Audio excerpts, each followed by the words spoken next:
siempre es un gozo poder exponer la palabra. Para mí es un privilegio, una gran responsabilidad, pero es lo que me apasiona. Y siempre que tengo la oportunidad de predicar la palabra es mi pasión. Trato de hacer lo mejor posible en el estudio de la palabra. Y estamos, de alguna manera, en este paréntesis que hicimos en medio de nuestro estudio que estábamos haciendo de la primera carta de Juan. Hicimos un pequeño paréntesis y a través del verano estamos considerando una nueva serie de estudios bíblicos o de predicaciones. En los días domingos estamos haciendo esta nueva serie titulada Aprendiendo de las virtudes del Maestro. Una serie que nos invita a mirar al Maestro de los Maestros, ¿sí? Ese es el enfoque, muchas gracias. El enfoque de esta serie de estudios bíblicos. Podríamos de alguna manera pensar en nuestra mente distintos profesores o maestros que en alguna oportunidad tuvimos en nuestra vida, ¿verdad? Algunos tuvieron probablemente profesores o maestros que impactaron su vida. Tenemos algunos profesores aquí también que me imagino que decidieron también estudiar pedagogía o ser profesores producto de probablemente algún profesor o maestro que les impactó, que fue impactante para ver sus clases, su manera de enseñar. Bueno, estamos dispuestos aquí a poder aprender del Maestro de los Maestros, a quien cada creyente debe disponer su tiempo, sus energías a poder conocerlo más y más, porque tiene tanto que enseñarnos acerca de sus virtudes, sus cualidades, sus acciones de vida. Y eso es lo que estamos dedicados a hacer el día de hoy aquí, y a través de este verano, enero y febrero, vamos a estar estudiando esta serie.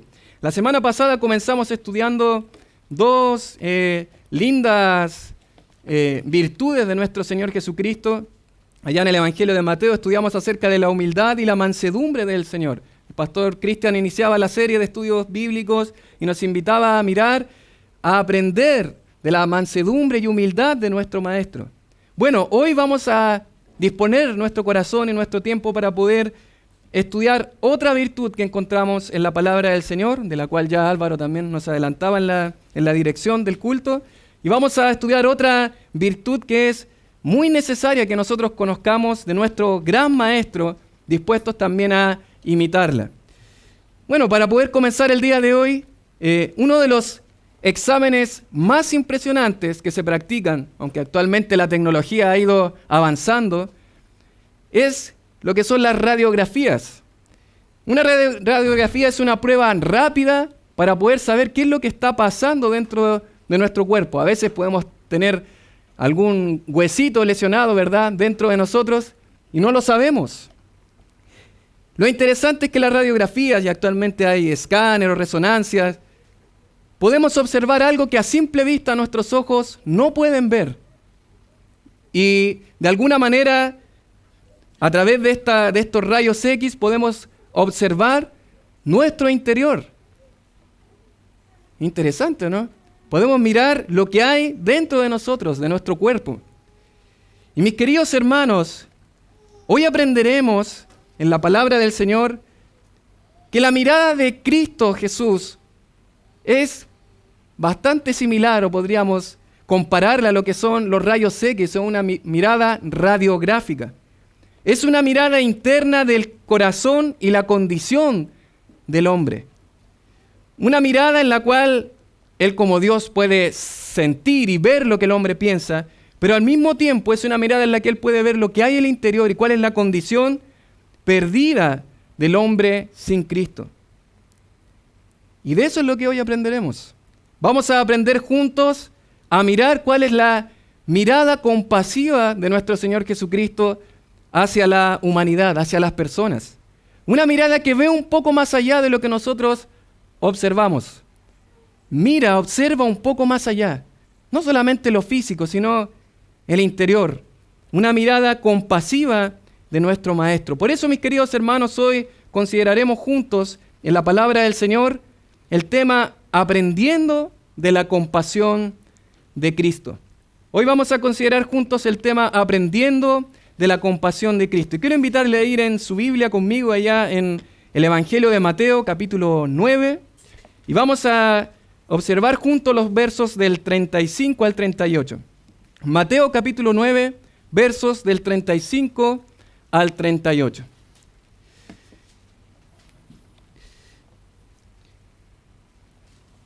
Y dice así la palabra del Señor, Mateo capítulo 9, versos del 35 al 38. La palabra del Señor dice así: recorría Jesús todas las ciudades y aldeas, enseñando en las sinagogas de ellos y predicando el evangelio del reino y sanando toda enfermedad y toda dolencia en el pueblo. Y al ver las multitudes tuvo compasión de ellas, porque estaban desamparadas y dispersas como ovejas que no tienen pastor. Entonces dijo a sus discípulos: a la verdad la mies es mucha, mas los obreros pocos. Rogad pues al Señor de la mies que envíe obreros a su mies. Oramos juntos al Señor. Padre, nosotros te damos tantas gracias, Señor, por el privilegio que nos concedes, Señor, de hoy poder estar frente a tu palabra. Perdónanos, buen Dios, si durante esta semana no apreciamos y atesoramos este libro, Señor. Pero ahora nos disponemos, Señor, para escucharte a ti, Señor. Queremos escuchar tu voz, buen Dios.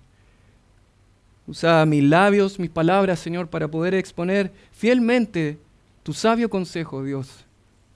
Danos también, Señor, un espíritu humilde, Señor. Contrito, humillado, Señor, delante de tu palabra. Te lo rogamos a través de Cristo nuestro Salvador. Amén. Aprendiendo de la compasión de Cristo. Y es interesante observar el Evangelio de Mateo. Nosotros la semana pasada estuvimos viendo también, mirando con Pastor Cristian un pasaje que está justamente en este Evangelio. Hay diferentes características en cada Evangelio, pero una característica de Mateo es que Mateo no es un Evangelio tan cronológico como otros, como el Evangelio de Marcos, por ejemplo, que Marcos es casi muy dinámico y va diciendo al otro día y al día siguiente, y es muy cronológico. En el caso de Mateo, su división es más bien temática y vamos a observarla en relación a 5 discursos que el Señor Jesucristo va a hacer y que Mateo relata en este Evangelio. Un primer discurso se encuentra en el Sermón del Monte, capítulos del 5 al capítulo 7. El segundo discurso lo encontramos muy pronto aquí al pasaje que estamos observando, que está en el capítulo 10, que es el discurso que va únicamente dirigido hacia los discípulos del Señor Jesucristo que Él comisiona. El tercer discurso es el discurso de las parábolas del reino. El cuarto discurso es el discurso que hace del carácter de los discípulos de Jesús.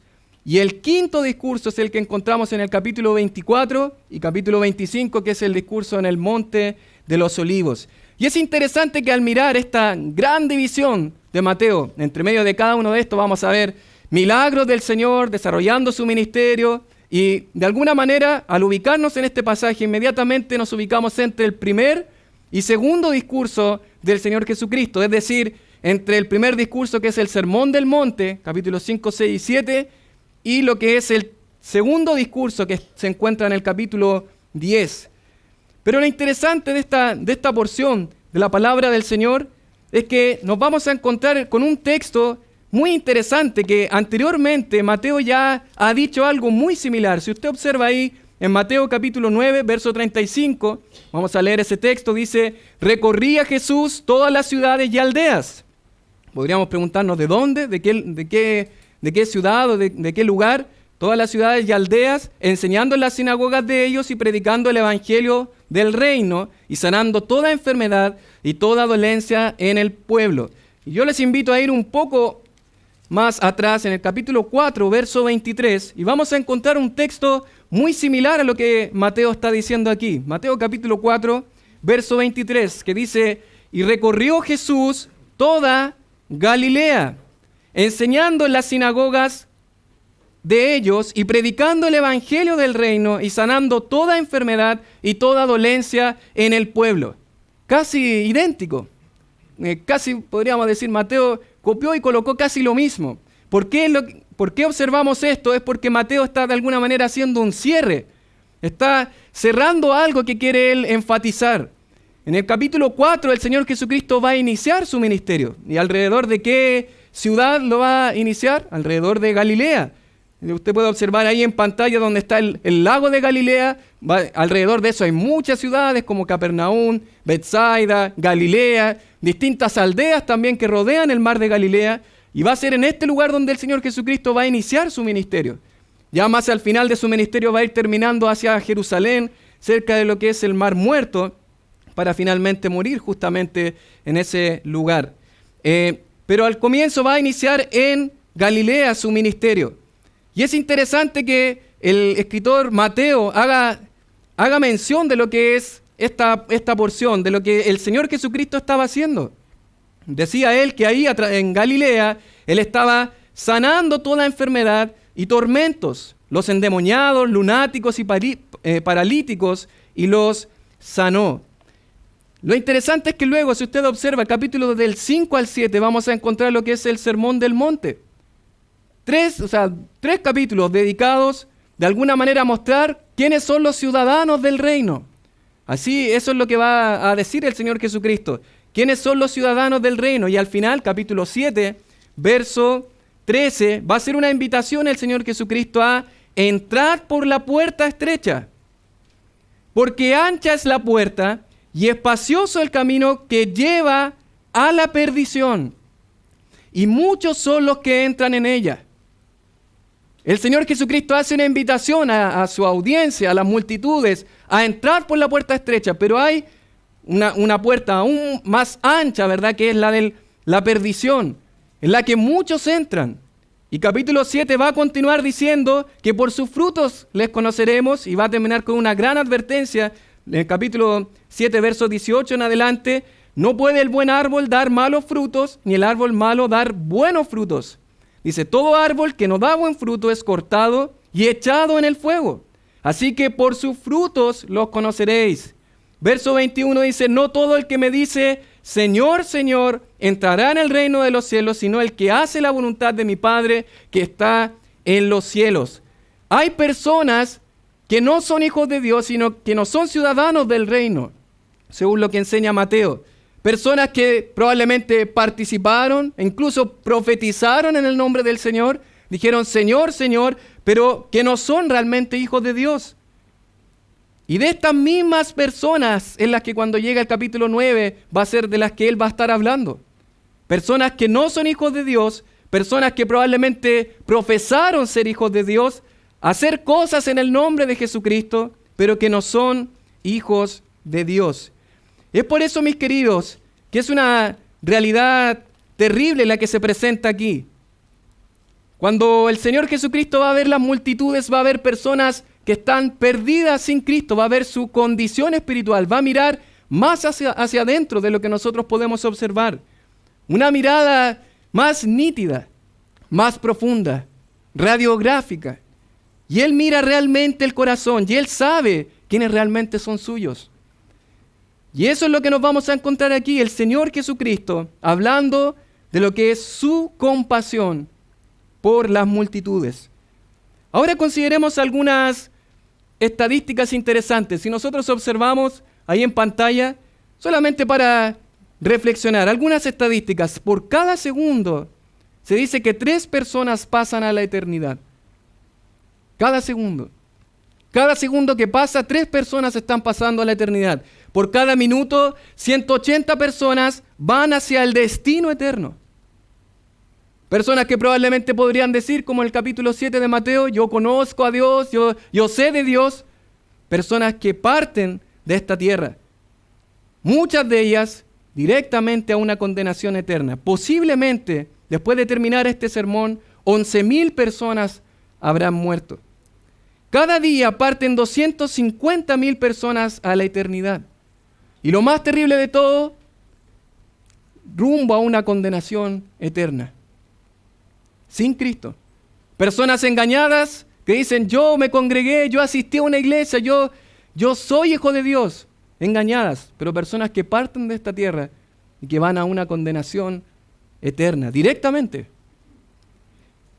Se ha dicho que hay 7 billones de habitantes en la tierra, tan solo 1 billón se ha clasificado como cristiano. Esto quiere decir que 6 billones de personas en este mundo viven completamente perdidos sin Cristo.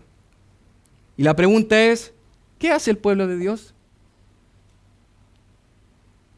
¿Nos duele esta realidad? ¿Algo se mueve en nuestro interior?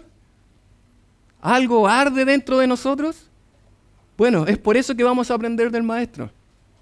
Y vamos a considerar juntos cuál es la mirada compasiva de nuestro gran Maestro, de nuestro Señor Jesucristo. A través de este pasaje, a través de esta porción, vamos a considerar juntos, mis queridos hermanos, dos enseñanzas de la compasión de Cristo para aprender de nuestro Maestro. Consideremos juntos dos enseñanzas que aprendemos o que desprendemos de este pasaje en relación a lo que es la compasión de nuestro Señor Jesucristo.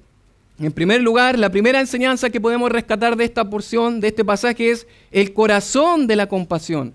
¿Cuál es de alguna manera el centro de la compasión? ¿Cuál es el centro de la compasión? Su enfoque, ¿hacia dónde apunta? ¿Qué es lo que realmente hace doler el corazón del Señor?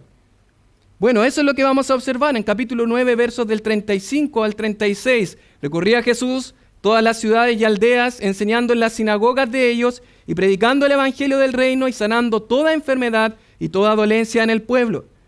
Y al ver las multitudes, ahora tenemos que recordar que luego de que termina el capítulo 7, el Sermón del Monte, vienen milagros que Mateo va a relatar, capítulo 8 y capítulo 9. Solamente un simple vistazo, si usted puede mirar, y quizás puede mirar algunos títulos que tienen en el capítulo 8 y en el capítulo 9. En el capítulo 8, en primer lugar, va a sanar a un leproso, va a comenzar su ministerio, va a hacer milagros, va a sanar al siervo del centurión, va a sanar a la suegra de Pedro, va a calmar la tempestad. En el capítulo 8, versos del 28 al 34, va a sacar los demonios de 2 endemoniados en Gadara. Sanó un paralítico que estaba tendido en una cama en el capítulo 9, versos del 1 al 8.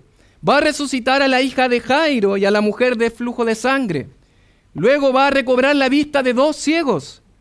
Y finalmente va a echar fuera al demonio de un mudo, el cual después de echar fuera ese demonio va a hablar. Y luego de todos estos milagros, de estas sanidades que Mateo ya ha descrito, en el verso 35 nos va a decir que va a sanar toda enfermedad y toda dolencia en el pueblo. ¿No parece paradójico? ¿No deberíamos llegar ahora al versículo 36 y que él mire las multitudes y diga: qué feliz me siento al ver las multitudes? ¿No? Sería lo más lógico. ¿Cuánta sanidad ya ha hecho el Señor? Ha recobrado la vista del ciego. Ha sacado fuera demonios. Lo más natural es que al mirar el verso 36, Jesús mirara a las multitudes y tuviera gozo por las multitudes, tuviera alegría por las multitudes o tuviera satisfacción por las multitudes. Pero ¿qué dice la palabra del Señor? Verso 36, y al ver las multitudes tuvo ¿qué cosa? Compasión. ¿Cómo explicamos eso? Bueno, justamente a continuación va a decir que esa compasión es movida no por lo externo que la gente pueda tener. Salió fuera el demonio, está sano. Ahora ve. Ahora probablemente ese mudo habla.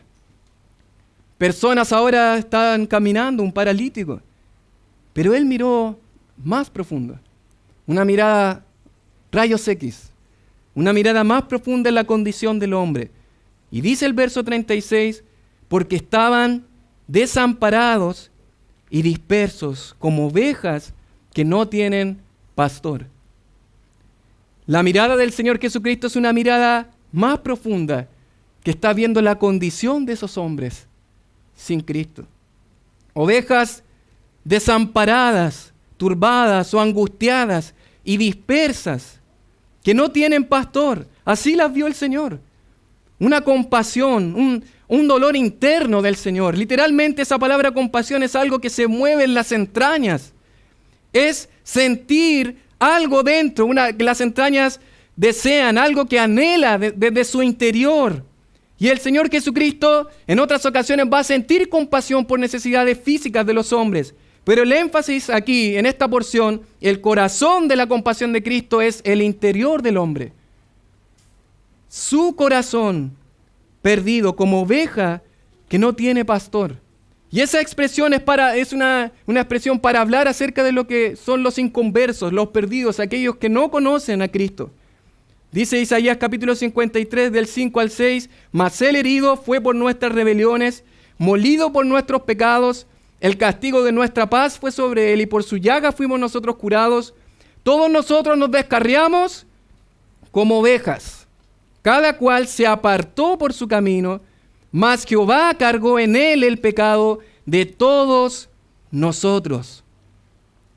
Y esa es la mirada que hace el Señor, perdidos. Ovejas, para nosotros las ovejas es algo tan lejano, pero si nosotros realmente entendiéramos lo que significa una oveja sin su pastor, eso es angustia. Pero una oveja que no puede hacer nada sin su pastor que lo guía, que lo orienta, que lo guía hacia los pastos, que lo protege de lugares peligrosos. Una oveja no puede hacer nada sin su pastor, perdidos, turbados. Esa es la idea. Y el Señor desde su interior está sintiendo este dolor, una compasión que brota desde dentro de su ser hacia los perdidos sin Cristo. Y en una oportunidad, el predicador Spurgeon, al mirar las multitudes, le dijo a un estudiante que mirara a las personas pasar y que le dijera qué es lo que ve. Y su joven estudiante le dijo, yo veo personas simplemente que están pasando, unas diferentes de otras, pero Spurgeon le dijo, yo veo a perdidos sin Cristo. Y la pregunta es, ¿cómo ve usted a las personas? ¿Cómo tú ves a las personas? ¿Cuál es nuestra mirada de las personas? Podríamos decir, no, Él era el Señor Jesucristo. ¿Cómo yo voy a tener esa pasión o ese deseo por las almas perdidas que Él tenía? Bueno, el apóstol Pablo va a decir algo similar allá en Romanos capítulo 9, versos del 1 al 5, y quiero invitarle a ir ahí en su Biblia conmigo. Romanos capítulo 9, versos del 1 al 5. Y dice la palabra del Señor así, verdad digo en Cristo, dice el apóstol Pablo, no miento, y mi conciencia me da testimonio en el Espíritu Santo. Es interesante, debían haber 2 testigos para poder, de alguna manera, atestiguar de que algo era verídico, de que algo era verdadero según la ley. Y Él va a colocar a Cristo y va a colocar al Espíritu Santo para decir, esto es verdad lo que yo estoy diciendo. Y va a decir el verso 2, que tengo, ¿qué cosa? Gran tristeza y continuo dolor en mi corazón. Es el dolor del apóstol Pablo, lo que está desde su interior. Y él siente un dolor intenso dentro de él. ¿Cuál es la razón? Pablo dice, porque deseara yo mismo ser anatema, separado de Cristo, por amor a mis hermanos, los que son mis parientes según la carne. Ese es el corazón del apóstol Pablo. Y él dice, enfatiza que es una verdad, porque va a hablar de algo extraño. ¿Cómo él dice, deseara yo ser anatema, maldito? Si anteriormente ha dicho que nada nos puede separar del Señor Jesucristo, algunos versos adelante. ¿Cómo ahora está diciendo esto? Bueno, por eso él dice que es verdad lo que él está sintiendo. Porque aunque es imposible que él pueda perder su salvación, es imposible perder su salvación, él va a decir, aún así es verdad lo que yo estoy sintiendo en mi corazón. Porque él dice, si aunque fuera posible, si existiera esa posibilidad de canjear o intercambiar mi salvación y que la nación de Israel sea salva, Señor, yo estoy dispuesto a pagar ese precio. Estoy dispuesto, Señor. Él está dispuesto incluso, así fuese, si existiera esa posibilidad de perder su salvación, estaría dispuesto a canjearlo por sus amados compatriotas. Mis queridos hermanos, ¿cuál es nuestro corazón hacia los que viven perdidos sin Cristo? ¿Algo se mueve dentro nuestro? ¿Hay algo dentro de nuestro corazón? ¿Hay un dolor? ¿Hay algo que se mueve en nuestro interior? Cuando probablemente vamos conduciendo, caminando en la calle, cuando vamos en el metro y hay personas al lado nuestro, nuestra mirada natural es simplemente quizás mirar cómo son las personas. Pero ¿has tenido esa mirada compasiva del Señor? Que mira un poco más allá. ¿Te has preguntado si el que está al lado será salvo? ¿Será un hijo de Dios? Yo les mencionaba estas estadísticas y generalmente me gusta hablar de estadísticas porque la verdad es que no sabemos cuándo la persona que está al lado nuestro puede ya partir. Yo tuve esa experiencia lamentable.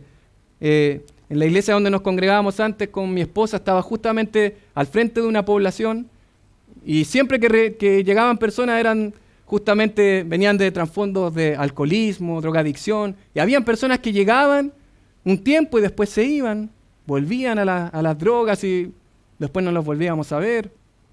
Y hubo un joven, y me acuerdo de su nombre era Víctor. Y bueno, lo conocí, estuvo un tiempo asistiendo a la iglesia con nosotros.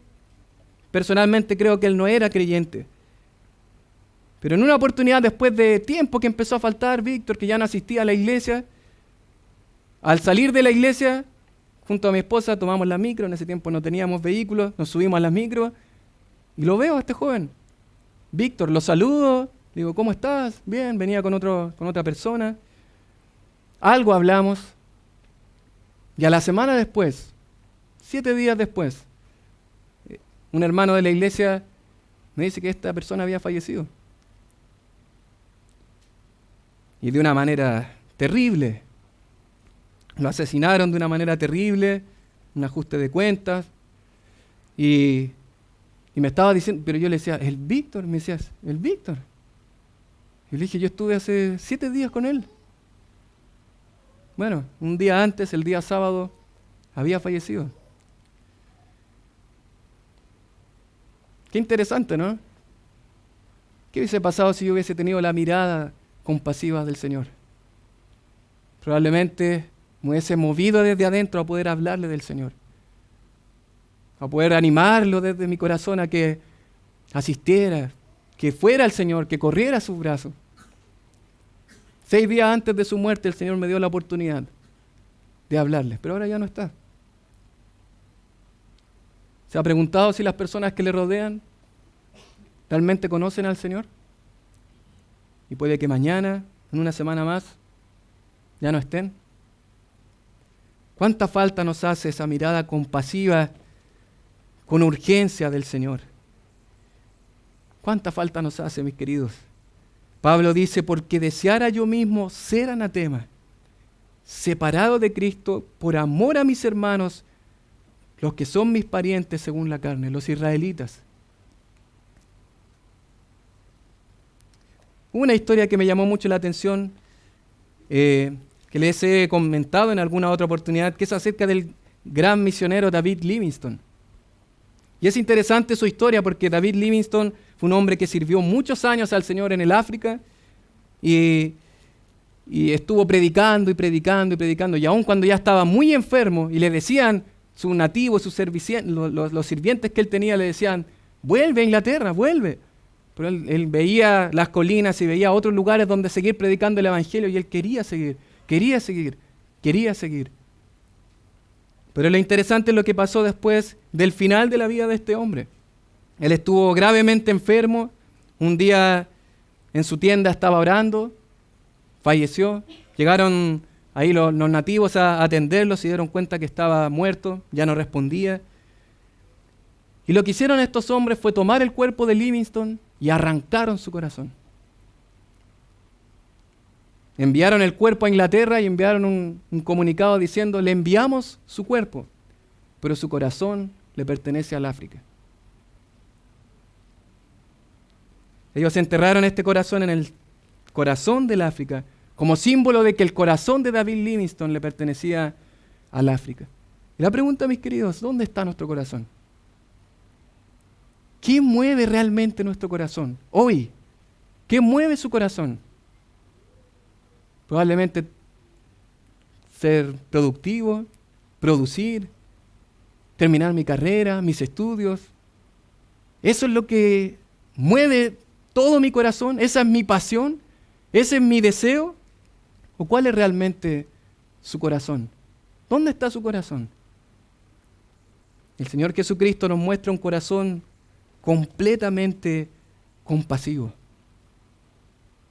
Un corazón completamente compasivo que desde sus entrañas siente el dolor por los perdidos. Volvamos juntos ahí a Mateo, en capítulo 9. Mateo capítulo 9, versos del 35 al 38 estamos considerando y hemos observado cuál es la primera enseñanza que podemos desprender de este pasaje.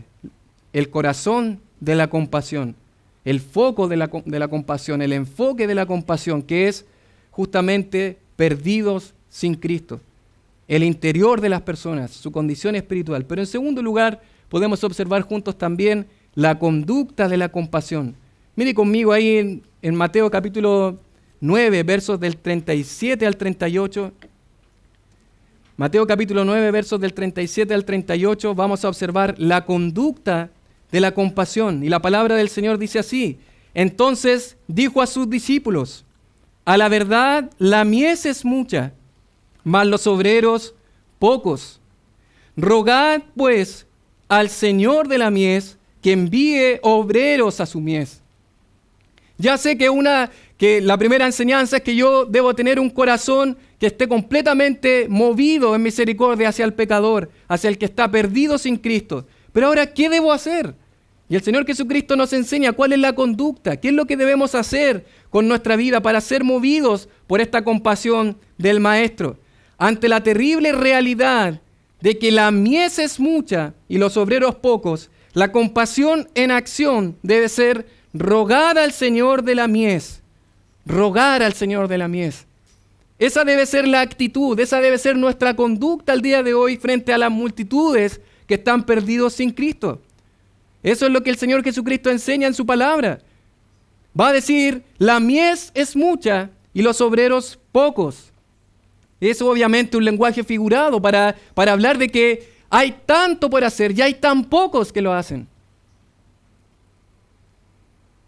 Y el Señor Jesucristo hace una convocatoria, una invitación a rogar al Señor de la mies. Y ese rogar habla de una necesidad, implica orar con un deseo ferviente, con un anhelo interno. No habla de una simple oración o repetir unas palabras, es rogar al Señor. Señor, envía obreros. Una necesidad urgente. Mis queridos hermanos, ese es el corazón del Señor Jesucristo. El corazón del Maestro, el corazón compasivo del Maestro es una invitación a que roguemos por aquellos que están perdidos sin Cristo. Y alguien dijo una vez que la obra misionera, la obra de la predicación del Evangelio, se hace con las rodillas de los que oran, con las manos de los que dan y con los pies de los que van. Probablemente yo no voy a ir, probablemente yo no tengo para dar, pero sí hay algo que debo hacer. Es orar. Es rogar delante del Señor. Y a veces, mis queridos, ni siquiera eso hacemos. Porque no hay un deseo interno en nuestro corazón que nos mueva a rogar por la salvación de los perdidos. No nos mueve nada. Estamos tan centrados en nosotros mismos, en nuestros propios problemas y todo yo y yo y yo. ¿Y cuándo miro las multitudes? ¿Cuándo miro a los demás que están perdidos sin Cristo? Allá en Romanos capítulo 10, verso 1, el apóstol Pablo dice: hermanos, ciertamente el anhelo de mi corazón y mi oración a Dios por Israel es para salvación. Pablo dice que su anhelo está relacionado a la oración. Yo no puedo decir yo anhelo la salvación de los perdidos si yo no estoy orando. Si yo no estoy doblando mis rodillas delante de Dios. Pablo junta el anhelo con lo que es la oración. Mi oración constante por Israel es que ellos sean salvos. Esa es mi oración ferviente. El gran predicador y reformador John Knox o Juan Knox oraba fervientemente a Dios por Escocia diciendo: dame Escocia o me muero. Dame Escocia o quítame la vida, decía John Knox. O sea, no me interesa seguir viviendo, Señor, si los pecadores no son salvos. No me interesa seguir respirando. ¿Cómo es su oración por el perdido? No le hablo por los desconocidos, por los que están muy cerca suyo. Padres, vecinos, hermanos, compañeros de trabajo, personas que le rodean. ¿Es realmente su anhelo Y a veces nosotros hablamos de tantas cosas. ¿Y cuándo llevamos a las personas a mirar a Cristo? ¿Cuándo miramos con esa mirada compasiva del Señor? Allá en 1 Timoteo capítulo 2, quiero invitarle a ir en su Biblia ahí. 1 Timoteo capítulo 2, versos del 1 al 6. El apóstol Pablo va a decir algo similar en esta porción de la palabra a su hijo Timoteo. Va a hacer una linda exhortación. 1 Timoteo capítulo 2. La palabra del Señor dice así: exhorto ante todo a que se hagan rogativas, oraciones, peticiones y acciones de gracias por todos los hombres. Por todos los hombres. Verso 2 dice: por los reyes y por los que están en eminencia, para que vivamos quieta y reposadamente en toda piedad y honestidad, porque esto es bueno y agradable delante de Dios nuestro Salvador. Pero ¿en qué sentido tiene que ser esta oración, Pablo? Esa es la pregunta. Porque podríamos simplemente orar por los reyes, los que están en eminencia. Puedo quizá orar por nuestro presidente. Pero Pablo dice, ¿cuál es la razón por la cual yo debo orar? Dice el verso 4, el cual quiere que todos los hombres sean, ¿qué cosa? Salvos y vengan al conocimiento de la verdad. Porque hay un solo Dios y un solo mediador entre Dios y los hombres, Jesucristo hombre, el cual se dio a sí mismo en rescate por todos, de lo cual se dio testimonio a su debido tiempo. Esa es la exhortación hacia el creyente. Que se hagan rogativas, oraciones, peticiones al Señor, porque el Señor quiere que todas estas personas sean salvos. Que vengan al conocimiento de la verdad. Mis queridos hermanos, debemos aprender de nuestro maestro de los maestros. El Señor Jesucristo, que de una manera compasiva mira a las multitudes. Entre ellos mismos fariseos que estaban rechazándole ya. Personas que eran hostiles hacia el Señor Jesucristo. Personas que estaban hablándole malas cosas hacia Él. Y Él aún así, con una mirada compasiva desde su interior, tiene compasión por las multitudes. Que vengan al conocimiento de la verdad. Que conozcan a Cristo. La pregunta, mis queridos, ¿cómo está nuestro corazón? ¿Hay algo dentro nuestro? ¿Sentimos algo dentro? Porque aquí no estamos hablando simplemente de predicar, estamos hablando de esa compasión de Cristo que le lleva a actuar. Una compasión desde su interior. Mis queridos hermanos, a través de esta porción de la palabra hemos considerado brevemente cuál es el corazón de la compasión. Un corazón que de alguna manera no mira lo externo. Puede haber prosperidad, puede haber abundancia, puede haber salud. No mira lo externo, sino que mira el corazón. Probablemente no conocemos el corazón como Dios lo conoce. Pero ¿cuántas veces se ha hecho la pregunta si es que las personas que nos rodean conocen o no al Señor? Pero en segundo lugar hemos considerado cuál debe ser la conducta que nosotros debemos imitar del Maestro. Rogar al Señor de la mies que envíe obreros. Al volver ahí en Mateo capítulo 10, lo interesante es que en el capítulo 10 justamente va a hacer eso el Señor. Va a enviar obreros a su mies. Y en el capítulo 10 hay ciertas personas que las va a mencionar, que dentro de sus 70 discípulos va a tomar a 12, los va a encomendar, los va a enviar de 2 en 2. Y en el verso 5 del capítulo 10 dice, a estos 12 envió Jesús y les dio instrucciones, y ahí vamos a encontrar el siguiente discurso. El Señor Jesucristo comisionó, envió personas. Y ahora yo quiero preguntarle, ¿ha considerado ser enviado por el Señor para su obra? ¿Ha considerado ser un obrero del Señor? Porque esa realidad sigue estando presente hoy. La mies es mucha, pero obreros siguen siendo pocos. Muy pocas personas que quieren realmente dedicar su vida a servir al Señor. Muy pocas personas que realmente no les importe nada más que ver personas llegando a los pies de Cristo. Siguen siendo pocos. ¿Ha considerado ser un obrero en la mies del Señor?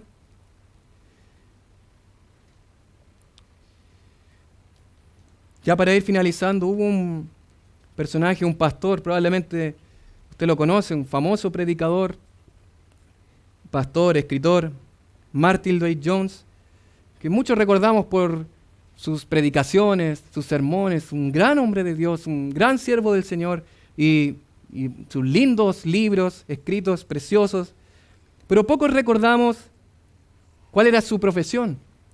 Y este hombre era médico. Este hombre se graduó de medicina, trabajó como doctor por varios años, pero mientras él estaba ejerciendo su profesión, se cuenta, según su testimonio de su llamado, de cómo fue que su interior comenzaba ahí a aflorar. Que él anhelaba otra cosa. Él deseaba otra cosa para su vida. Aquellos cercanos a él trataron de convencerlo de que podía seguir sirviendo espiritualmente como médico cristiano. Pero él realmente sentía en su corazón y sabía que el Señor lo estaba guiando hacia los perdidos, a ser un ministro del Señor. El dilema del llamado no terminaría hasta el momento en que decidió cambiar la medicina por el púlpito. Y cuán bendecidos somos por el ministerio que este hombre hizo por tantos años, este siervo del Señor.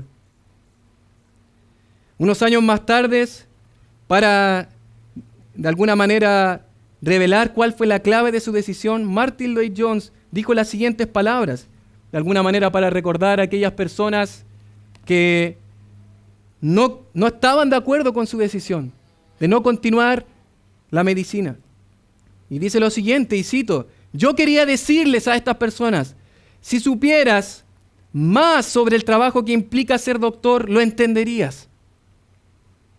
Pasamos la mayor parte del tiempo tratando de sanar a las personas para que regresen a su vida de pecado. Vi a hombres enfermos en sus camas, hablé con ellos sobre su alma y prometieron hacer grandes cosas. Después mejoraban y volvían al pecado. Veía cómo estaba ayudando a hombres a pecar y decidí que no lo haría más.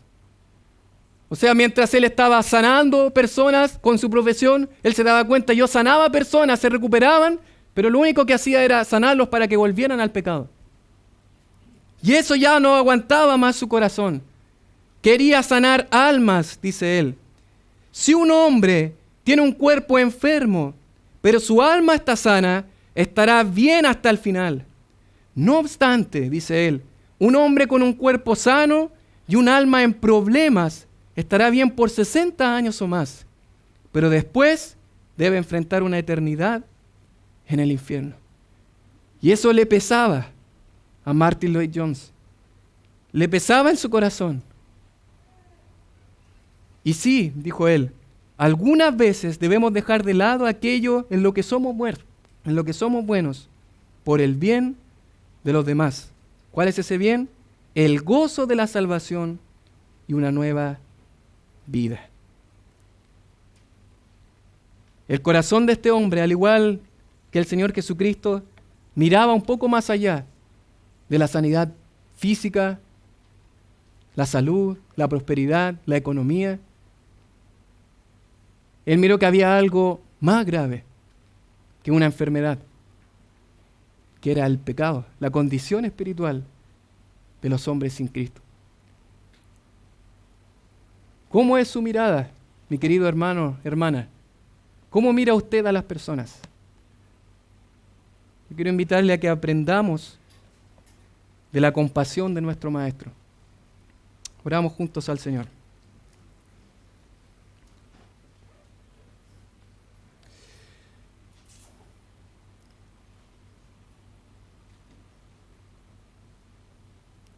Padre, muchas gracias, Señor.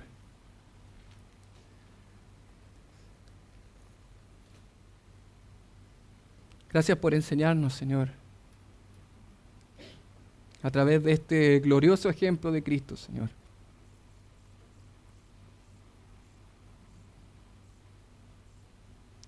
Gracias por esa mirada compasiva, Señor.